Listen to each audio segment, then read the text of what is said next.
Very good evening student. बेटा class start करेंगे current affair की।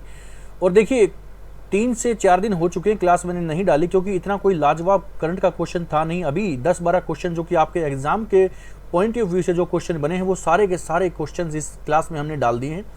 तो आज पढ़ते हैं करंट अफेयर की क्लास, और अगली जो क्लास होगी वो ज्योग्राफी की वेरी फैंटास्टिक क्लास होगी, लेकिन आज की जो क्लास होगी बेटा वो करंट अफेयर की होगी। देखिए ये रहा आपका फर्स्ट क्वेश्चन। हाल ही में रेमन मैग्सेसे पुरस्कार से किस भारतीय को सम्मानित किया गया है? Which Indian has recently been honoured with the Ramon Magsaysay award? तो बेटा रेमन मैग्सेसे पुरस्कार से किस भारतीय को सम्मानित किया गया? इसके साथ साथ 4 और आदमी हैं, इनको मिलाकर 4 और आदमी होते हैं, यानी इनसे अलावा 3 और आदमी, टोटल ये 4 हैं जिनको रेमन मैग्सेसे पुरस्कार दिया गया, जिसमें से एक हमारे भारतीय भी शामिल हैं। तो आंसर क्या है इसका? Option A R Ravi Kannan, option B Ratan Tata, option C Kiran Bedi, या फिर इनमें से कोई नहीं। तो बेटा आंसर क्या है? अभी हाल फिलहाल में किरण बेदी को बहुत पहले दिया गया था, अभी हाल की ही की बात चली है। तो ये आंसर है answer A, option A R Ravi Kannan. R Ravi Kannan को ये रेमन मैग्सेसे अवार्ड दिया गया है। ये ओंकोलॉजी से संबंधित हैं, ठीक है। आर रवि कन्नन ओंकोलॉजिस्ट बताए जाते हैं, आर रवि कन्नन। तो इनकी उपलब्धियों के लिए इनको रेमन मैग्सेसे पुरस्कार दिया गया है। ये बेटा रेमन मैग्सेसे पुरस्कार की मैं अगर बात करूं, रेमन मैग्सेसे ये नाम क्यों रखा गया, और ये नाम रेमन मैग्सेसे पुरस्कार ये किसने रखा? ये बेटा ये फिलीपींस के जो तीसरे राष्ट्रपति हैं, फिलीपींस के थर्ड राष्ट्रपति, तीसरे राष्ट्रपति रेमन मैग्सेसे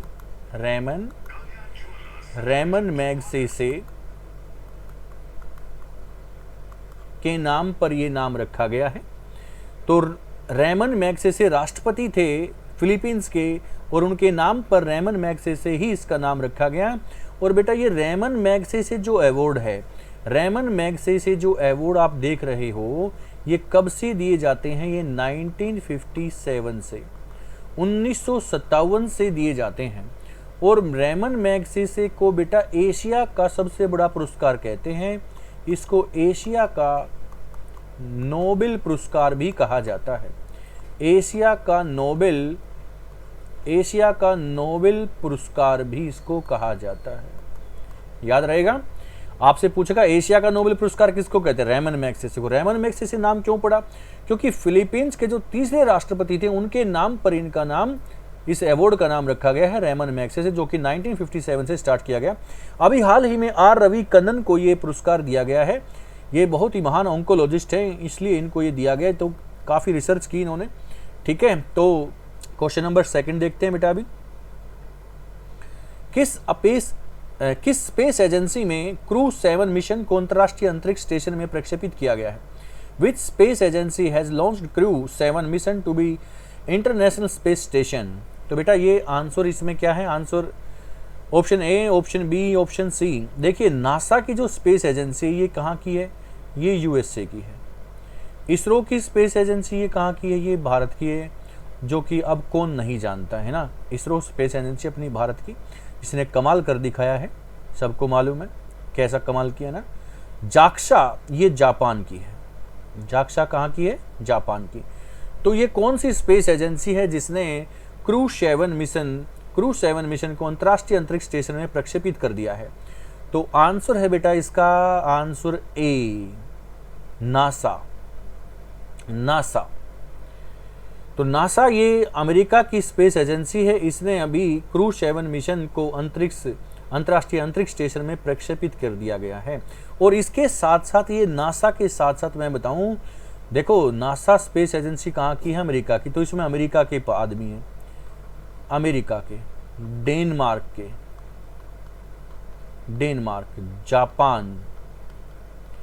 जापान और रूस। इसमें अमेरिका, डेनमार्क, जापान, रूस 4 देशों की स्पेस एजेंसी के यात्री शामिल हैं।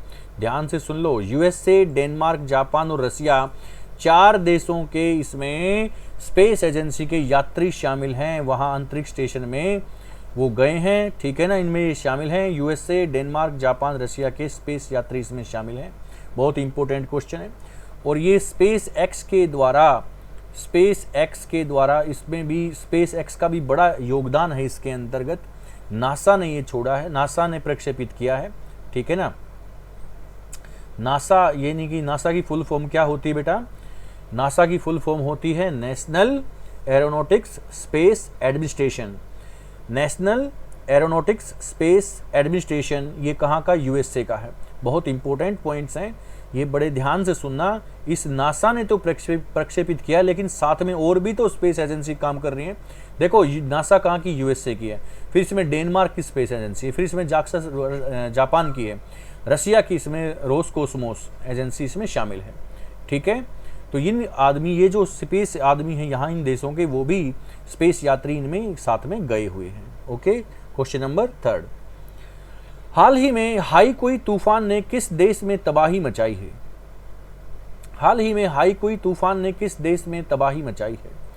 तो बेटा आंसर क्या है इसका, ताइवान, चीन, जापान, साउथ कोरिया। तो हाईकुई तूफान ये आपको नाम से भी लग रहा है, लेकिन यहाँ पर तो तीनों नाम ही एक जैसे, बल्कि चारों नाम ही ऐसे एक जैसे, ताइवान, चीन, जापान, साउथ कोरिया। तो इसका आंसर आपको बिल्कुल मालूम होना चाहिए। हाईकुई तूफान किस देश में तबाही मचा चुका है? तो आंसर क्या है, ताइवान। आंसर है इसमें ताइवान, ठीक है। और ये बोला जाता है कि जो टाइफून है उसी का प्रकार है टाइफून। सुनिए, अभी जो बच्चे मुझसे ऑफलाइन पढ़ चुके हैं उनको मालूम है टाइफून मैंने उनको कहाँ बताया था। टाइफून जो तूफान जनरेट होता है वो मैं बता चुका हूँ, वो चीन में, ठीक है, जापान में, चीन, जापान, कोरिया, यहाँ पर मैं टाइफून की बात करता हूँ। इसीलिए यहाँ पर टाइफून का ही प्रकार हाईकुई तूफान, जिसने ताइवान के अंदर अभी तबाही मचाई है। आंसर क्या है बेटा इसका, ताइवान, ठीक है। और ये टाइफून का ही बताया जाता है, टाइफून का टाइप है हाईकुई तूफान, तबाही मचाई है ताइवान के अंदर। और ताइवान के बहुत सारी ऐसी टेरिटरी हैं जहाँ पर दावा करता है चाइना, और इसी ताइवान के ऊपर ही चीन और यूएसए में दुश्मनी अभी लगातार बनी हुई है। देखिए करंट, वर्ल्ड करंट में ये भी थोड़ा सा आपको ध्यान रखना है, कहाँ पर किसके साथ डिस्प्यूटेड एरिया शामिल हैं, कौन कौन से देश उसमें शामिल होते हैं। जैसे कि ताइवान, बात ताइवान की चली है, तो ताइवान के लिए ये डिस्प्यूटेड लैंड एरिया है काफ़ी कुछ यहाँ पर, जिसमें चीन और यूएसए के बीच में काफ़ी विवाद है, इन दोनों के बीच में झगड़ा भी होता रहता है, ठीक है। तो आंसर क्या है, हाईकुई तूफान ने कहाँ तबाही मचाई, अभी ताइवान के अंदर। ओके, देखो जापान का मैं आपको एक बात बताऊं, हाल फिलहाल में जापान में अभी देखो, जापान तो एक ऐसा देश है जहां पर वोल्केनिक इरप्शन होते ही रहते हैं। और जापान का बहुत बड़ा, बहुत ही फेमस जो वोल्केनिक माउंटेन है, जिसका नाम क्या है, जिसका नाम है माउंट फ्यूजी। माउंट फ्यूजी, इसको याद रखना बेटा, ये एनसीईआरटी में दिया गया है, या इसको फ्यूजीयामा भी कहते हैं। जापान का बहुत बड़ा वोल्केनिक माउंटेन है माउंट फ्यूजी, जो कि अब एक्टिव हो चुका है, ठीक है। तो इसको बार बार आपको याद करना है, ये कभी भी विस्फोटित हो सकता है, माउंट फ्यूजी। ओके, और मैं कई बार आपसे ये भी बता चुका हूँ कि जो डिजास्टर चीज़ें हैं वो आपकी करंट में आपको ज़्यादा पढ़नी है, ना कि जो चली आ रही हैं, ठीक है, जो घिसी पिटी जो चली आ रही है। डिजास्टर चीज़ों में, करंट में जो चीज़ें हाल फिलहाल में जो चली हुई हैं, यानी कि सुनामी कहाँ पर आई, वोल्केनिक इरप्शन कहाँ पर हुआ, भूकंप कहाँ पर बना, ठीक है, लैंडस्लाइड कहाँ पर हुआ, ये चीज़ें करंट की ज़्यादा पूछी जाती हैं आजकल एग्जाम में, ठीक है। क्वेश्चन नंबर 4 देखते हैं। हाल ही में इडालिया तूफान ने किस देश में तबाही मचाई है? हाल ही में इडालिया तूफान ने किस देश में तबाही मचाई? देखो एक और तूफान आ गया, इडालिया तूफान। इडालिया तूफान, in which country has the Idalia storm caused devastation recently? तो आंसर क्या है बेटा, अमेरिका, ब्राजील, पेरू, चाइना।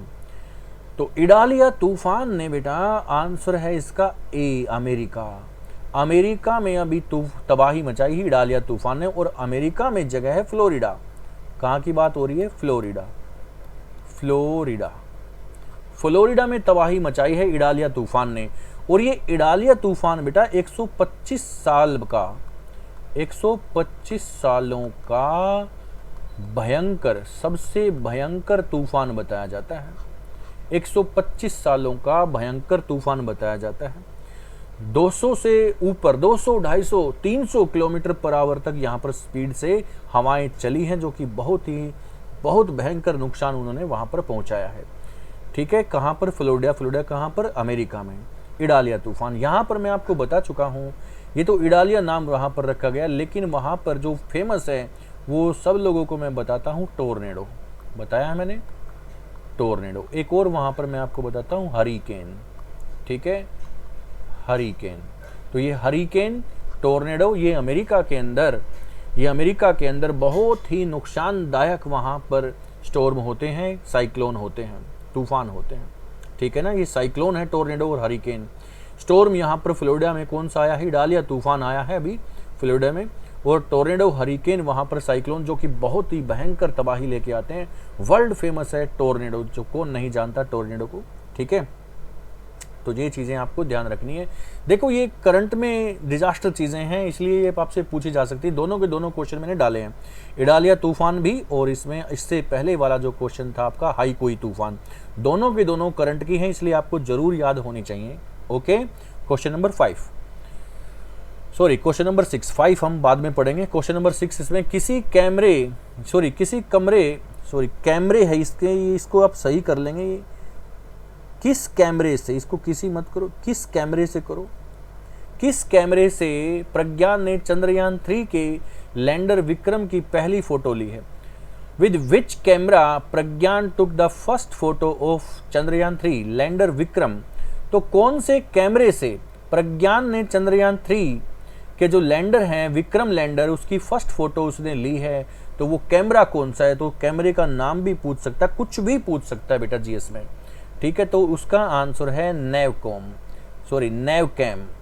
तो नैवकैम वो कैमरा है जो कि प्रज्ञान ने इसी कैमरे से, नैवकैम से, चंद्रयान 3 का जो लैंडर विक्रम है उसकी फर्स्ट फोटो नैवकैम से उसने ली है और हमारे यहाँ पर उसने सेंड की, भेजी है। ठीक है, तो आंसर आप इनको सबके नोट करते चलिए। क्वेश्चन नंबर 7, हाल ही में कौन से अफ्रीकी देश में तख्ता पलट हुआ? In which African country did a coup occur recently? तो बेटा रिसेंटली की बात करें तो मैं आपसे पहले तो एक बात मैं आपको ये बताऊं, सुनिए। अभी हाल फिलहाल में 8 देशों में, 8 देश कहाँ के? अफ्रीका के। अफ्रीकन कॉन्टिनेंट,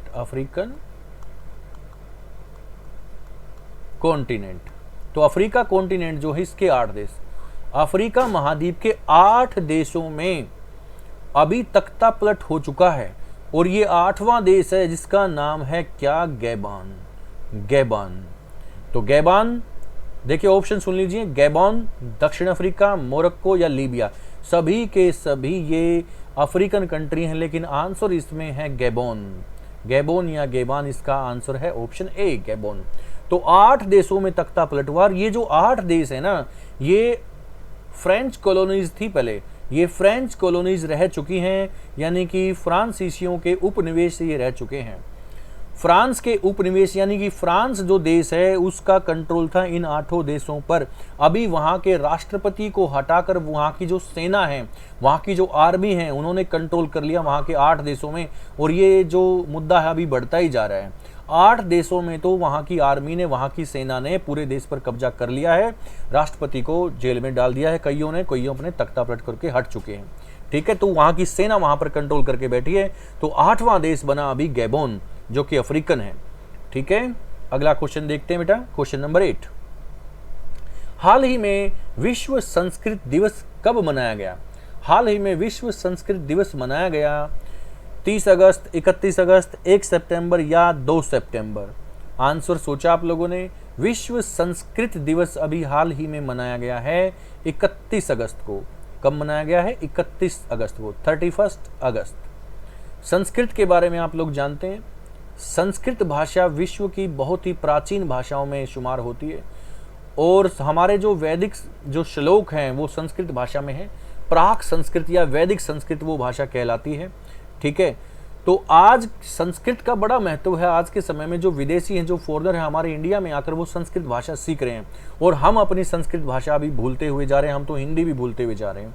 ठीक है, लेकिन हमें अपने कल्चर की ओर, अपने अस्तित्व की ओर, अपने अपने धर्म की ओर लौटना चाहिए, जिससे हमें अपनी जो हमारा जो पहचान है, हमारा जो अस्तित्व है, उससे हमारे कल्चर जो उससे हमें हटके नहीं रहना चाहिए, वही पहचान है। तो हमारी पहचान ही संस्कृत भाषा है। विदेशी तो हमारे देश में आकर संस्कृत भाषा सीख रहे हैं, हम छोड़ते जा रहे हैं, हम वेस्टर्न कल्चर फॉलो करते जा रहे हैं, लेकिन वो सभी हमें छोड़ना पड़ेगा। ठीक है, अगर अपने देश को ऊपर लेके जाना है तो अपनी हिंदी भाषा, अपनी संस्कृत भाषा को हमें सराहना देनी पड़ेगी, वही सीखना पड़ेगा, उसी में हमें स्पीच देनी पड़ेगी। ना चाहते हुए भी, ना आते हुए भी हम सोचते हैं कि अंग्रेजी भाषा को थोड़ा सा हम तवज्जो देते हैं ताकि हम थोड़ा सा बाहर अच्छे दिखें, है ना। लेकिन जस्ट ए लैंग्वेज, अंग्रेजी जस्ट ए लैंग्वेज है, उससे आप होशियार नहीं होते। अंग्रेजी बोलने से आपको ऐसा नहीं होता कि आप बहुत ही बुद्धिमान या होशियार साबित होते, वो तो जस्ट एक भाषा है। ठीक है, आज फर्स्ट सेकंड क्लास का बच्चा भी अंग्रेजी बोलता है तो क्या वो विद्वान कहलाएगा? नहीं, वो तो एक भाषा है बेटा। ठीक है, तो संस्कृत और हिंदी जैसी तो भाषा ही नहीं है, इन पर तवज्जो रखिए। ठीक है, तो संस्कृत दिवस अभी कब मनाया गया? 31 अगस्त को मनाया गया। ठीक है, तो क्वेश्चन नंबर 9 देखते हैं। किस रॉकेट के द्वारा आदित्य L1 की लॉन्चिंग की गई है? कौन से रॉकेट से आदित्य L1 की लॉन्चिंग की गई है? तो आंसर क्या है? GSLV, LVM या PSLV, C57 या नन ऑफ दीज? तो आंसर है बेटा इसका आंसर है option C, PSLV, polar satellite launching vehicle.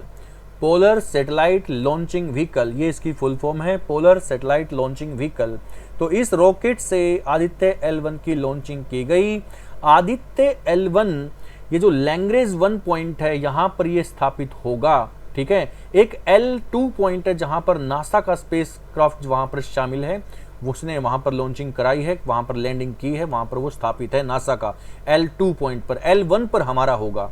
ठीक है, इसके टोटल वहाँ पर 5 साइट बनती। मैं आपको जो ये क्लास में बहुत ही जल्दी, हो सकता है आज ही, ये आदित्य L1 की जो हमारा सोलर मिशन है उसकी मैं क्लास आपके सामने रखूं, सभी के सभी पॉइंट उसके अंदर होंगे, मैं आपको बना के बताऊंगा मैं आपको। उसमें L5 कौन, देखो ये जो L1 है ये L5 तक है, L1, L2, L3, L4, L5, ये 5 पोजीशन है जहां पर हम अपने जो रॉकेट के द्वारा वहां पर लॉन्चिंग करते हैं, जो वहां पर लैंड करते हैं, स्थापित होते हैं। ठीक है ना, जैसे आदित्य L1 कहाँ पर स्थापित होगा? L1 पॉइंट पर स्थापित होगा, जहां से बेटा उनकी जो ग्रेविटेशनल फोर्स होती है वो लगभग सेम रहती है, ना तो वो सूर्य की तरफ जाएगा ना वो पृथ्वी की तरफ आएगा। ये हेलो पॉइंट होता है, ये हेलो पॉइंट होता है जहां पर वो स्थापित किए जाते हैं, जिससे वहां पर वो अच्छी तरह से निरीक्षण कर सकते हैं सन का। ओके, उनका फ्यूल भी वहां पर कम खर्च होता है क्योंकि ग्रेविटेशनल फोर्स वहां पर सेम होता है, ना तो सूर्य की तरफ ज़्यादा ना हमारी अर्थ की तरफ ज़्यादा होता है। इसलिए ऐसे 5 पॉइंट बनाए गए हैं, तो पांचों के बारे में मैं जानकारी दूंगा आपको। ठीक है, जो आदित्य L1 की हमारी क्लास होगी उसमें। ओके, क्वेश्चन नंबर 10 देखते हैं। केंद्रीय शिक्षा मंत्री धर्मेंद्र प्रधान ने NCERT को कौन सा दर्जा देने का ऐलान किया है? Union education minister Dharmendra Pradhan has announced what's status to give to NCERT। तो आंसर क्या है बेटा इसमें? आंसर है ऑप्शन देखिए, central university, option B deemed university, option C state university, या फिर ऑप्शन डी इनमें से कोई नहीं। तो आंसर है इसमें option B, deemed university. Deemed university, deemed university. बेटा जो डीम्ड यूनिवर्सिटी है, ये जो डीम्ड यूनिवर्सिटी, मैं लिख दूं एक बार इसको, डीम्ड यूनिवर्सिटी। ठीक है, डीम्ड यूनिवर्सिटी ये एक ऐसी यूनिवर्सिटी होती है जो कि UGC के द्वारा मान्यता प्राप्त होती है। UGC, ठीक है, UGC के द्वारा मान्यता प्राप्त जो यूनिवर्सिटीज होती हैं उन्हीं में से एक यूनिवर्सिटी है डीम्ड यूनिवर्सिटी, जो कि हर एक जगह पर मान्यता प्राप्त होती है इसकी, आप चेक कर सकते हैं। दूसरी यूनिवर्सिटी की तरह ही, जैसे दिल्ली यूनिवर्सिटी है, जैसे आदि अन्य यूनिवर्सिटीज़ हैं, उनकी तरह ही ये भी मान्यता प्राप्त यूनिवर्सिटी अब मानी जाएगी। इसको डीम्ड यूनिवर्सिटी का दर्जा दिया गया है अभी। किसको? NCERT को। NCERT की बात करें तो बात करते हैं NCERT, जो बेटा NCERT है, NCERT, इसकी स्थापना कब हुई थी? NCERT 1961 में, एनसीईआरटी की स्थापना 1961 में हो गई थी।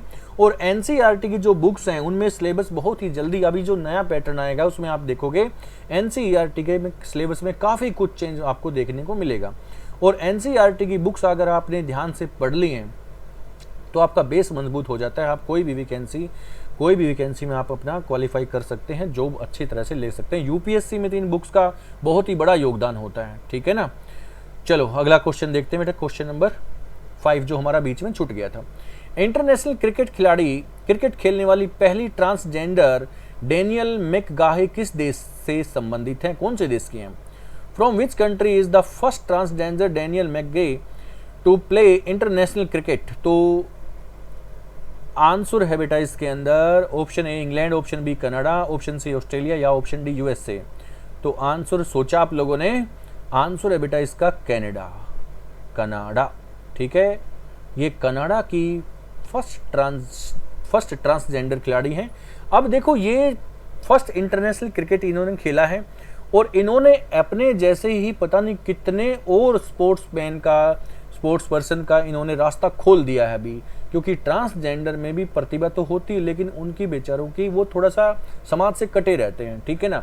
इसलिए अब उन लोगों के लिए जो इस कैटेगरी में आते हैं उनके लिए रास्ता ओपन हो गया है, तो बड़ी खुशी की बात है, सबको मौका मिलना चाहिए, है ना। तो ये खिलाड़ी कहाँ की हैं? ये कनाडा की हैं। ओके, आज के लिए इतना ही बेटा। बहुत ही जल्दी एक नई क्लास आपके सामने आने वाली है, तो क्लासेस को लाइक और शेयर बिल्कुल किया करो, भूला मत करो, ठीक है। काफ़ी बच्चे इसको देख लेते हैं, पसंद भी आता है लेकिन लाइक करना भूल जाते हैं ना। शेयर भी जरूर किया करो। जो 6ठी क्लास से ऊपर जो बच्चे हैं उनके पास भी ये क्लासेस होनी चाहिए, क्योंकि ज्योग्राफी हिस्ट्री इसमें संबंधित होती है। एनसीईआरटी से संबंधित हम रिलेट करके पढ़ाते हैं बेटा, ठीक है। तो सभी बच्चों के पास, जो भी पढ़ने वाले बच्चे होते हैं उनके पास आप ये क्लासेस सेंड कर सकते हो। ओके, मिलते हैं बहुत ही जल्दी एक नए सेशन में। Thank you very much.